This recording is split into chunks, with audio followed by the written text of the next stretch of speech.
అందరికీ నమస్కారం అమ్మా.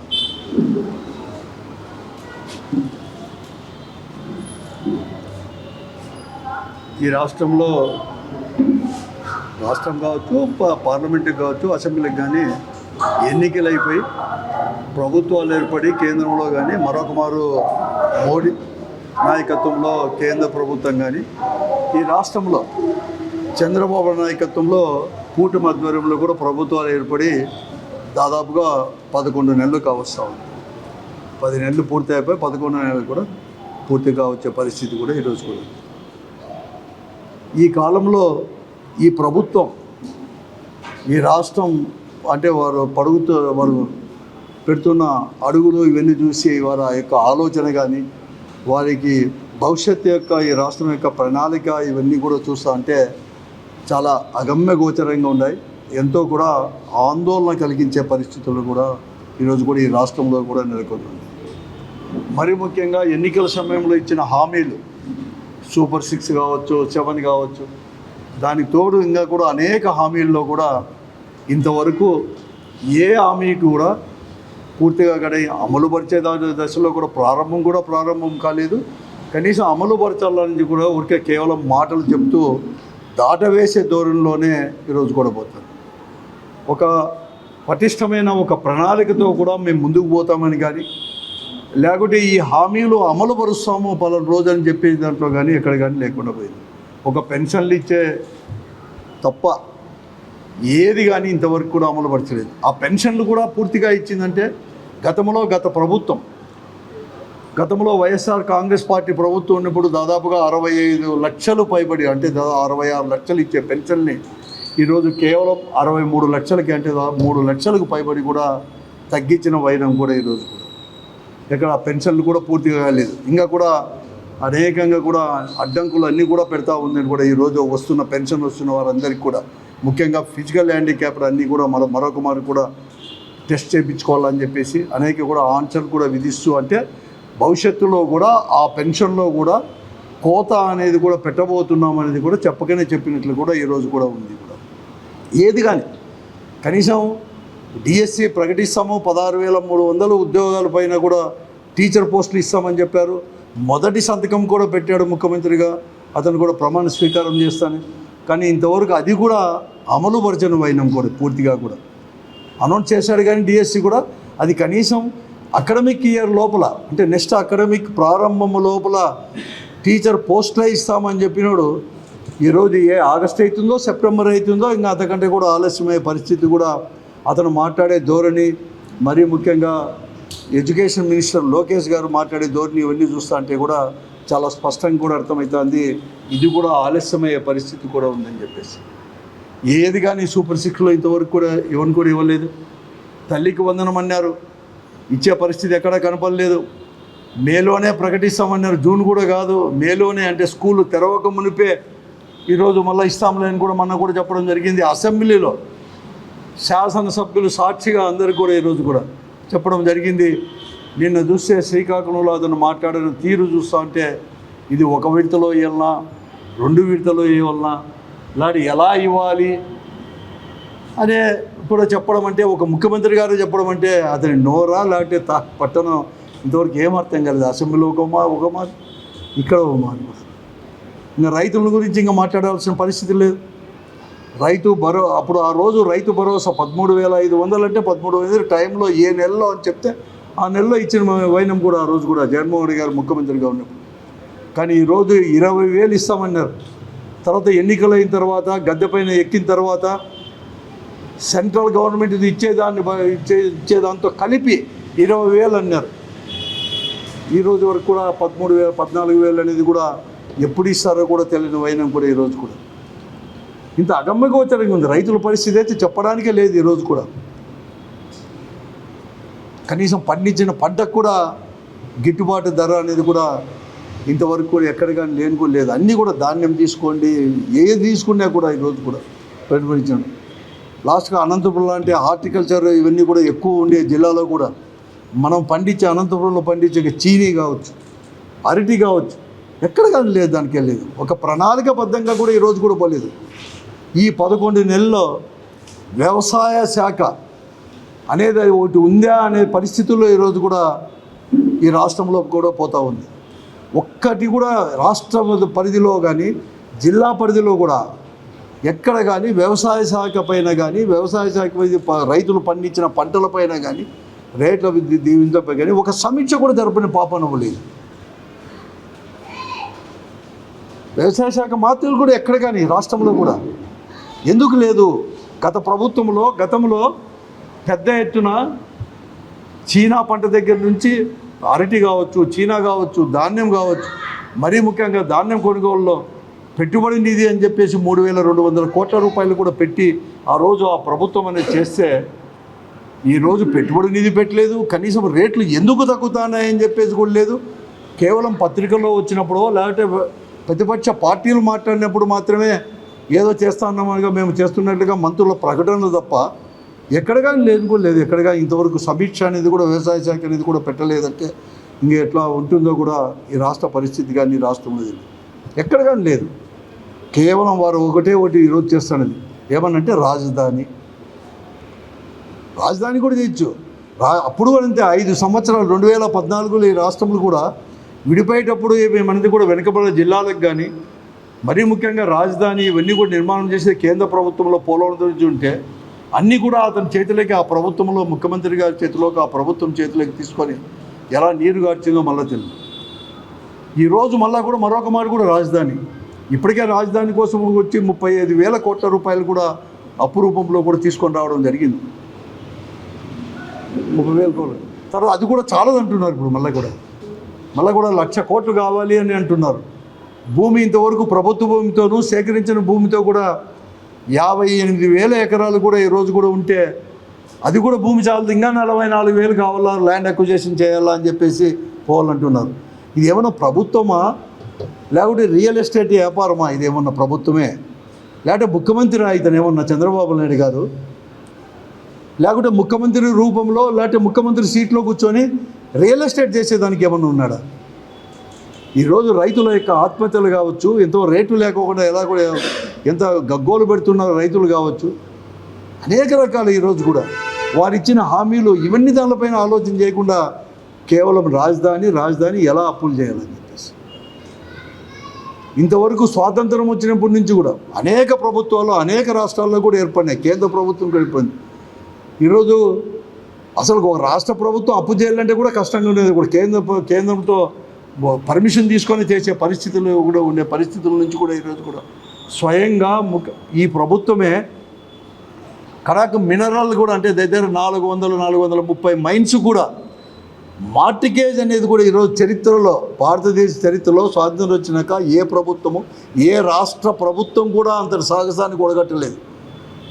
ముఖ్యమంత్రిగా చంద్రబాబు నాయుడు గారు ఈ ప్రభుత్వం మాత్రమే మైన్స్ కూడా కుదవ పెట్టేసి అన్నీ కూడా కండిషన్స్ కూడా వాళ్ళకి కావాల్సింది ఎక్కడ కానీ ఎవరు కానీ చేయలేదు. పోతే ఇన్ని చేసినా కూడా ఈ రాష్ట్ర అభివృద్ధి పైన ఒక ప్రణాళిక ఉందంటే ప్రణాళిక లేదు. ఎక్సెప్ట్ రాజధాని. మేమేం రాజధానికి ఏం వ్యతిరేకం కాదు, చేస్తామన్నారు కదా చేయండి అంతేగాని.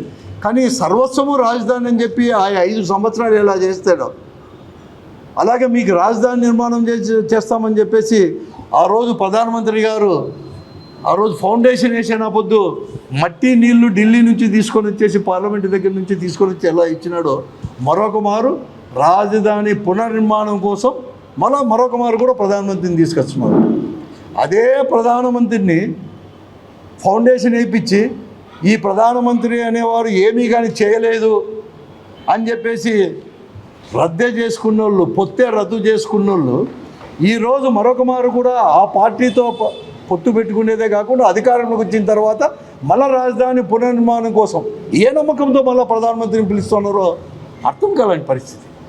ఆ రోజు ఎందుకు మాట్లాడినా అటువంటి విషయంలో ఈరోజు మరొక మారు ఎందుకు పిలుచుకొస్తున్నారో ప్రజలకు జవాబు చెప్పాల్సిన బాధ్యత ఈ కూటమి ప్రభుత్వం పైన, ముఖ్యంగా ముఖ్యమంత్రి చంద్రబాబు నాయుడు గారి పైన లేదా అని చెప్పి నేను అడుగుతాను.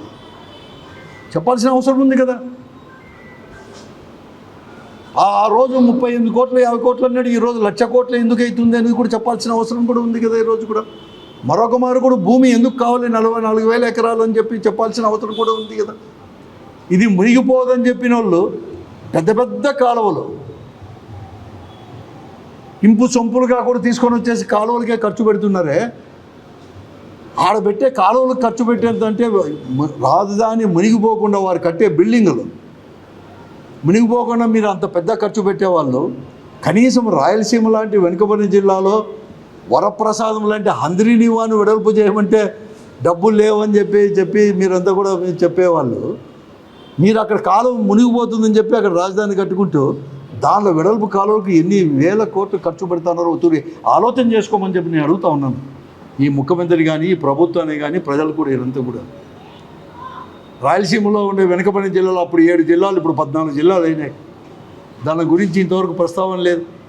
కనీసం ముఖ్యమంత్రి గారు నేను అడుగుతా ఉన్నాను, రేపు ప్రధానమంత్రి గారు వస్తున్నారు కదా, ఈ రాయలసీమకు నువ్వు ఎప్పుడు రాజధానికి ఇంకా కూడా అప్పి ఇప్పుడు ఇచ్చిందే కాకుండా ఇంకా కూడా 1,00,000 కోట్లు కావాలా, లేకపోతే 60,000 కోట్లు కావాలా, 64,000 కోట్లు ఏదో కావాలని చెప్పి అడిగే బదులు వెనుకబడిన ప్రాంతాలకు ఏమి కావాలని చెప్పి స్పష్టంగా అడిగాయా ముఖ్యమంత్రి గారు? ఈ ఆంధ్ర రాష్ట్ర ప్రజల తరపున, ముఖ్యంగా వెనుకబడిన జిల్లాల తరపున ఒక స్పష్టమైన ప్రణాళికతో ఆ వేదిక పైన నువ్వు అడుగు. ఆ రోజు వెనుకబడిన జిల్లాలకు చేస్తామని చెప్పి చేయలేకపోయావు, రాష్ట్రము చేయలేకపోయింది, మీరు కూడా చేయలేకపోయారు. కనీసం మీరు ఇన్ని వేల కోట్లు, ఇన్ని లక్షల కోట్లు దీనికి కావాలి అని చెప్పి తీసుకొని రా అని చెప్పి రాయలసీమకు ఉపయోగం అని చెప్పి పోలవరం ప్రాజెక్ట్ తీసుకొని వచ్చేసి 435 అడుగులు బదులు ఈరోజు 45.75 మీటర్లు అడుగుల నుంచి ఈరోజు 41.15 మీటర్లకు తగ్గిస్తున్నారే. అసలు దానివల్ల ఉపయోగం ఉందా అని చెప్పి నేను అడుగుతా ఉన్నాను. కేంద్ర ప్రభుత్వం కుట్ర చేస్తే ఆ కుట్రలో మీరు కూడా భాగస్వాములైపోయి 41.75కి మాత్రమే ఒప్పుకొని ఖర్చు ఎక్కువైతుందని చెప్పేసో, లేకపోతే ల్యాండ్ అక్విజిషన్ కంటే మునుగ ప్రాంతాలకు కూడా వారందరికీ కూడా కాంపెన్సేషన్ ఇవన్నీ ఎక్కువ వేయాలని చెప్పి కేంద్ర ప్రభుత్వం ప్రతిపాదిస్తే దానికి తల ఊపి ఈరోజు ఈ రాష్ట్ర ప్రజలను మోసం చేయడానికి ఆ 45.75 మీటర్లను నుంచి 41.15 మీటర్లకు మధ్య చేస్తే దాన్ని డైవర్ట్ చేయడానికి కొత్తగా పోలవరము బనకచెర్ల అనుసంధానం చేస్తానని చెప్పి తీసుకొని వచ్చి ఈ రాష్ట్ర ప్రజల్ని మోసం చేయడానికి కాదా చంద్రబాబు నాయుడు గారు అని చెప్పి నేను అడుగుతాను. మీరు అక్కడ పోలవరం హైట్ తగ్గించిన తర్వాత ఆ నీళ్ళు తీసుకొచ్చి ఎలా తీసుకొని వచ్చి ఇస్తారు? మీరు దాన్ని అనుసంధానం చేస్తామని చెప్పేసి ప్రజలను మభ్యపెట్టడానికి అంటే ఆలోచనను దారి మళ్లించడానికి ఇవన్నీ చేసేది తప్ప మరొకటి కాదా? హైట్ తగ్గిస్తా అంటే మీరు అడగలేరా? దాన్ని ఆ వేదిక పైన అడగండి. మీరు పోలవరాన్ని కేవలం 41.5 కాదు 45.75 మీటర్లకు ఎంత లోపల చేస్తావు? కనీసం 28, 29 ఎన్నికలు పోయేదానికంటే ముందుగా అయినా కూడా కంప్లీట్ చేస్తారా? 26కి అయితే మీరు చేస్తామంటున్నారు కదా 47.75కు, మిగతాది కూడా 45.75 కానీ కూడా 47కో 48కో కంప్లీట్ చేస్తామని హామీ ఇప్పించగలవా అని చెప్పి నేను అడుగుతాను చంద్రబాబు నాయుడు గారు. ఎవరిని మోసం చేయడానికి? మీరు అధికారంలోకి వచ్చినప్పుడు కూడా ప్రజలకు ఎన్నికల ముందు ఒకటి చెప్తారు, ఎన్నికలు అయిన చెప్పుడు చెప్తారు. ఇంత పెద్ద ఎత్తున దోపిడీ జరుగుతా అంటే రైతుల గురించి నువ్వు మాట్లాడు, ధాన్యం రేట్లు కానీ ఇవన్నీ కూడా. కాబట్టి ఇప్పటికైనా చంద్రబాబు నాయుడు గారు స్పష్టంగా, ఎందుకంటే 11 నెలలు అంటే ఇంకా 30-40 రోజులు అయిపోతే 1 సంవత్సరం పూర్తి కాబోతూ ఉంది. ప్రధానమంత్రి గారు కూడా ఈ సందర్భంగా మీరు తీసుకొని వస్తున్నారు 2వ తేదీ. ఆ వేదిక పైన ఒక స్పష్టంగా కూడా చెప్పాల్సిన బాధ్యత మీ ఇద్దరిపైన, ప్రధానమంత్రి పైన, తర్వాత మీ పైన, ముఖ్యమంత్రిగా మీ పైన కూడా ఉంది అని చెప్పేసి నేను చెప్తా ఉన్నాను. రైతాంగ సమస్యలు కావచ్చు, అనేకమైన సమస్యలు కూడా ఈరోజు కూడా తీసుకొని రావాలి, ఆలోచన చేసుకోమని చెప్పి నేను అడుగుతున్నాను. ఏనాడైనా ఈ 11 నెలల్లో ఒక రాజకీయ ప్రయోజనాలు తప్ప రాష్ట్ర ప్రయోజనాల గురించి ఆలోచన చేసినావా ముఖ్యమంత్రి గారు అని చెప్పి నేను అడుగుతా ఉన్నాను. కేవలం రాజకీయ ప్రయోజనాలు, మాటలు అంత తప్ప రాష్ట్ర ప్రయోజనాలు అనేది కూడా ఎప్పుడు కానీ చేయలేకపోయినాం. అందరినీ మోసమే.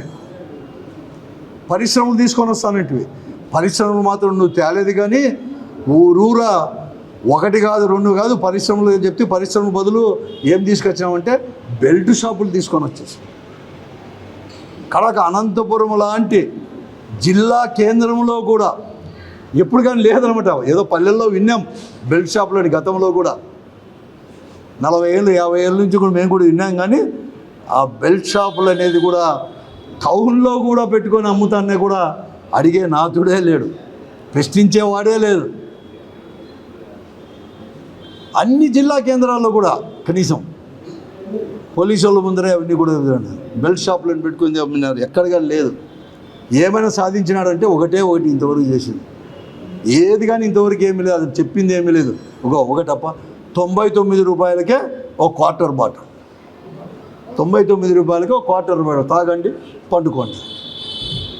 ఇంకోటి ఏమన్నా అంటే ఎక్కడ కానీ ఇంతవరకు ఇనలేదు. ఎక్కడ కానీ 99 రూపాయలకే ఒక విలువైన భూమి ఎక్కడైనా కానీ 99 పైసలకే ఒక విలువైన భూమి, కోట్లు 99 కోట్లు కాదు లక్షలు కోట్ల విలువ చేసే భూమిని కూడా 99 పైసలకి ఇవ్వచ్చు అని ప్రూవ్ చేసినోడు ఎవరనంటే ఈ దేశంలో ఏ ముఖ్యమంత్రి అంటే చంద్రబాబు నాయుడు. ఎవరి కోసం ఇవన్నీ చేస్తారు? కాబట్టి ఇప్పటికైనా కానీ దీన్ని ఒక స్పష్టంగా కూడా 2వ తేదీ ప్రధానమంత్రి గారు వస్తున్నారు. కాబట్టి ఈ రాష్ట్రంలో వెనుకబడిన ప్రాంతాల నుంచి రైతులు కావచ్చు, రైతులు గిట్టుబాటు ధర కావచ్చు, ఇన్ని విషయాలపైన కూడా అభివృద్ధి పైన కానీ ఒక ప్రణాళికబద్ధంగా కూడా తర్వాత పోలవరం పైన కానీ ఇవన్నీ కూడా చెప్పించాలని చెప్పేసి నేను కూడా ప్రత్యేకంగా ఈ రాష్ట్ర ప్రభుత్వానికి, ముఖ్యమంత్రికి, డిప్యూటీ ముఖ్యమంత్రి పవన్ కళ్యాణ్ గారికి ప్రత్యేకంగా నేను మనవి చేస్తాను.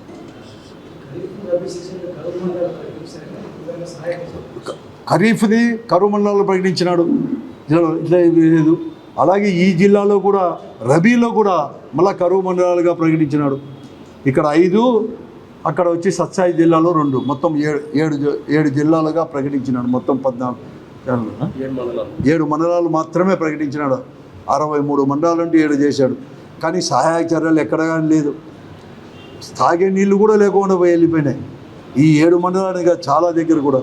దాని గురించి కూడా ఇంతవరకు ప్రణాళికబద్ధంగా ఎంత బాధాకరం అంటే ఒక ఇన్ఛార్జ్ మంత్రి ఈ జిల్లాకు మొన్ననే 10 రోజుల కిందటో 12 రోజుల కిందటో వాళ్ళ పార్టీ సమన్వయం చేయడానికి మాత్రం ఆర్ఎన్బి గెస్ట్ హౌస్లో మీటింగ్ పెట్టుకుంటారు. కానీ ఈ జిల్లా పరిస్థితి ఏమి, ఈ జిల్లాలో తాగునీటి సమస్య ఎలా ఉందే, కనీసం రబీలో కూడా మనము ఇవన్నీ కూడా ఈ ప్రాంతాలు ఈ మండలాలుగా ప్రకటించడానికి కరువు మండలాలుగా, ఆ కరువు మండలాలుగా ఏం చేస్తున్నారు, ఉపాధి హామీ పనులు జరుగుతున్నాయా లేదా, మరి ముఖ్యంగా అనంతపురం కోసమే ఉపాధి హామీ వచ్చింది. అనంతరం కొన్ని జిల్లాల కోసమే మొదటి ఉపాధి హామీ పథకాన్ని తీసుకొచ్చింది. కనీసం అటువంటి దగ్గర కూడా ఎలా జరుగుతుందని కూడా సమీక్షించిన పాపనే పోలేదు. వాళ్ళ రాజకీయాలు తప్ప మరొకటి ఏం లేదు. వారి యొక్క ప్రయోజనాలు, వారి యొక్క ఆర్థిక ప్రయోజనాలు, మా మాట అధికారులు ఇనలేదు, మళ్ళీ స్థానిక సమస్యలు ఎన్నికలు ఎలా చేసుకోవాలి, ఇటువంటివి తప్ప ఎక్కడ కానీ చేయలేని పరిస్థితి కూడా ఈరోజు కూడా కరువులో. తాగే నీళ్ళ సమస్య అట్లేదు, ఎక్కడ కానీ లేదు. కరువు ఇంతవరకు కూడా ఏం లేదు. గతంలో పంటలన్నీ కూడా దెబ్బతిన్నాయి.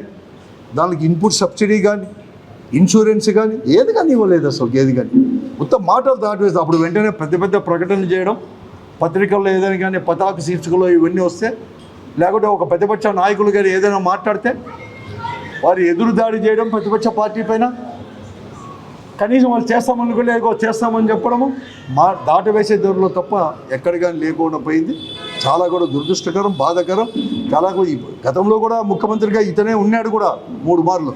కానీ అంతకంటే ఇంత స్వార్థం కోసం పనిచేసే ముఖ్యమంత్రి అప్పటికంటే కూడా ఇప్పుడు ఎక్కువ ఉన్నాడు. కేవలం ఎలా సంపాదించుకోవాలి, ఎలా దోచిపెట్టాలి వారి కోసం, కానీ ఇది తప్ప ఆలోచన తప్ప మరొకటి ఎక్కడ.